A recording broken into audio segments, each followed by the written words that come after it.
துணை முதல்வர் உதயநிதி ஸ்டாலின் மகன் இன்பநிதி திரைத்துறையில் அடியெடுத்து வைத்துள்ளார். நடிகர் தனுஷ் இயக்கி நடிக்கும் இட்லி கடை படத்தை தமிழகம் முழுவதும் ரெட் ஜெயண்ட் மூவிஸ் நிறுவனம் வெளியிட உள்ளது. இது தொடர்பான போஸ்டரை எக்ஸ் தளத்தில் பதிவிட்டுள்ள தனுஷ், ரெட் ஜெயண்ட் மூவிஸ் நிறுவனம் சார்பாக படத்தை வெளியிடவிட இன்பன் உதயநிதியின் புதிய பயணத்திற்கு வாழ்த்துக்கள் என்று பதிவிட்டுள்ளார். அதன்படி தனது அப்பா உதயநிதியின் வழியிலேயே இன்பநிதியும் திரைத்துறையில் கால் பதித்திருக்கிறார். திரைப்பட நடிகரும் தமிழக வெற்றிக் கழகத்தின் தலைவருமான விஜய் கடுமையான உழைப்பாளி என்று திரைப்பட இயக்குனர் மிஷ்கின் தெரிவித்துள்ளார்.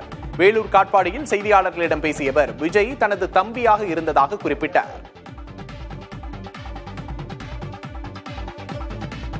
தம்பி சினிமாவில் இருக்க வரைக்கும் நான் ரொம்ப தம்பி அன்பா இருப்பேன். இப்போ ஒரு அரசியல் கட்சி தலைவர் ஆயிட்டேன். ஸோ எனக்கும் அவருக்குள்ள உறவே வித்தியாசமா இருக்கு ஆக்சுவலா. ஸோ அதனால நான் அரசியல் கருத்துல எதுவும் சொல்ல மாட்டேன்.